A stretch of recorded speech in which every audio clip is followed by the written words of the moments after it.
Hello everyone, welcome back to RC Retirement. It's DJ here. So let's talk about another sad story. Seems like that's the trend for the last couple of weeks. So when does 21 years of active duty and reserve service with more than 50 points per year, I should add, by the way anyway, not equal qualification for reserve retirement?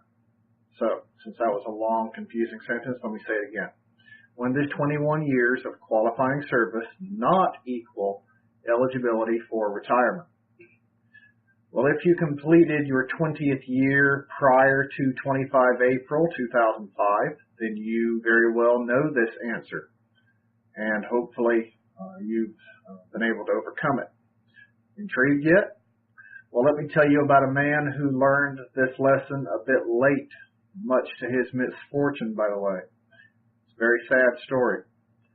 So this is about Staff Sergeant Billy Angus, who was drafted into the regular Army in March of 1968. After 3 years, he extended his enlistment for 3 more years and had a total of 6 years active duty. He had a 2-year break after that, and then decided to join the National Guard. While in the National Guard, after 4 years of additional service, he decided to go regular Army. And this was 1981 by now, so we've moved ahead a few years. He went regular Army and served an additional 11 years of active duty, at which point he was sure he was eligible for some sort of retirement. So in 1992, after those 11 years had elapsed, he allowed his enlistment to expire. I don't know why he did this or why he did not complete another 3 years of active duty service in order to qualify for a regular retirement. Perhaps he was caught up in the downsizing of the military in 1992. Maybe that's part of the story, but that's pure speculation on my part, so don't take that as the proven word here. Even with his allowing his enlistment to expire, he believed that he would still be eligible for some sort of reserve retirement when he reached age 60. Now we move ahead several more years to 2008 when he turned 60. Staff Sergeant Angus applied for retirement through Army Human Resources Command, and much to his surprise was told that he was not in fact eligible for any sort of retirement benefit. How could this be? He had over 20 years of service, right? Was the Army wrong? Well, the sad answer is no, the Army was not wrong. There was a law in place at the time, of which few people are aware, that required that the last 8 years of his service, in order to qualify for reserve retirement, those last 8 years had to be in a reserve component. And since proving your eligibility for retirement is based on having a 20-year notice of eligibility, or 20-year letter, he was not holding one of these letters. That letter was not going to be issued to him because he had not finished those last 8 years in a reserve component. And let me break that down. I know on video or on audio for you podcasters, that may be hard to understand. So let me just break out his terms of service real quick. So regular Army, 6 years. National Guard, 4 years. Regular Army again, 11 years. That's a total of 21 years. But like I said, the law at the time said his last 8 had to be in a reserve component. His last 8 years were in the regular Army. As a result, and despite his 21 years of qualifying service, Staff Sergeant Angus was not eligible for any retirement benefits whatsoever. This little-known requirement is simply called the 8-year rule by we retirement services officers out there, or us retirement services out there. For you English teachers, please forgive me. Anyway, on 5 October 1994, this rather strict rule was replaced by its little brother, which we call the 6-year rule. This requirement and its effects are virtually the same. It only requires, though, 6 years of National Guard or Reserve service as the last years before being issued a 20-year letter.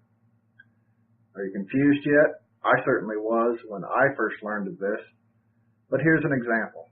Examples are always good. I'll even show it on the screen. And if you're listening to this in podcast form, I've got a presentation in the show notes that you can use to get a visual idea of what I'm explaining. So let's assume that Staff Sergeant Angus has served 14 years in the regular Army and 6 years in the National Guard. He completes his 20th year of qualifying service in 1992. So that's 14 years plus 6, that equals 20. But in 1992, the 8-year rule still applied, so he actually would still need 2 more years of service in the National Guard, or Army Reserve, Navy Reserve, whatever it may be, in order to qualify for a 20-year letter. That really confuses some folks because now we're at 22 years of service, but that was the law at the time. So in this example, Staff Sergeant Angus is not yet in compliance with that law and would not yet be issued a 20-year letter. He has 2 more years to go. So now let's move ahead. Let's assume that this happened 3 years later. We're going to use the exact same numbers. So now we have 14 years regular Army and 6 years National Guard. In 1995, the 6-year rule was in effect. So for this example, 20 years total service, last 6 were in the reserve component, this person would be able to get a 20-year letter now and not have to complete any more years of service. Sorry for that slip up there. Now, this sounds rather cutthroat, I know. Sadly, that's how the law was, but there's some good news. On 25 April 2005, the requirement for a minimum amount of reserve component service in order to get a 20-year letter was lifted. This was not made retroactive, but it did state now that anyone completing 20 total years of service on or after this date would be issued a 20-year letter regardless of how they completed their service. So that's good. But like I said, this was not retroactive. The date on which a service member completes the 20th year of qualifying service determines which of these rules you use. And I'll show on the screen here a list of those dates and how the rules fall. And if you're listening to this on podcast form, I'll just say it out loud. Before 5 October 1994, the 8-year rule applied. Before 25 April 2005, the 6-year rule applied.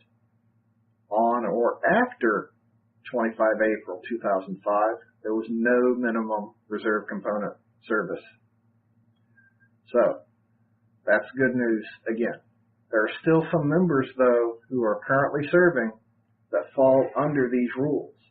Chances are they've already met the minimum service for a 20-year letter, but it's good to know one way or the other. Especially for you retirement services officers out there, I say learn these rules, be aware of them, and teach them to your people. You need to be able to counsel your people properly so they can make the right decisions. And in the references, the show notes, I'm including links to the law itself and to some presentations that I've put together that can help you teach this little known fact to your people. I'm also going to put an example of it is the retirement point statement that I put together for Staff Sergeant Angus, so you can see exactly what happened. He completed his 20th year of service in 1991 and sadly fell under the 8-year rule, as I said before. So this has been rather quick, but I would like to close by thanking all of you who have subscribed to this channel and to the podcast. The membership has gone up considerably in the last month, and again, I thank you for that.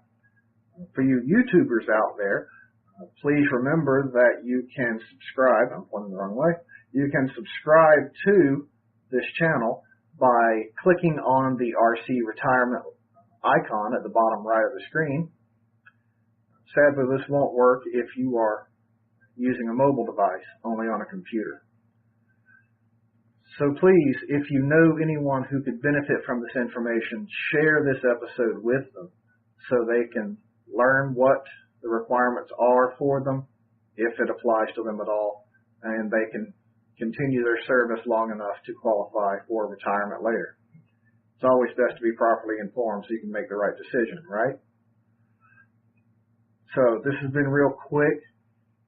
I wanted to let you know about Staff Sergeant Angus so that you could perhaps help other people be aware of these rules and, sadly, also be prepared in case you have to inform people like I did that they are not eligible for retirement at all. It's never fun to say no, but it's always best to have the facts. As always, I thank you for being part of this audience. Please subscribe, please share. For those of you in podcast land, this podcast is now available not only on iTunes, but also on Stitcher.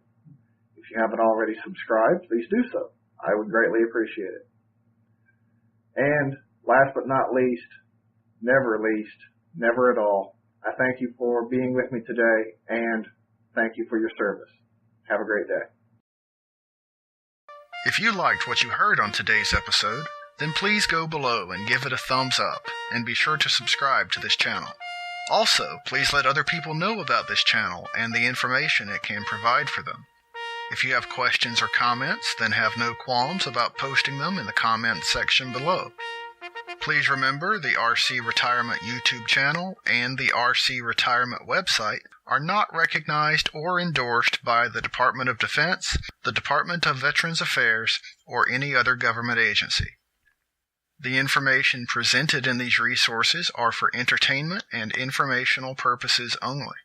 Also, the content of either of these resources should not be considered financial or legal advice. Please consult with your own legal counsel, accountant, and financial planner before making any decisions based on what you have learned here. As always, thank you for watching the RC Retirement YouTube channel.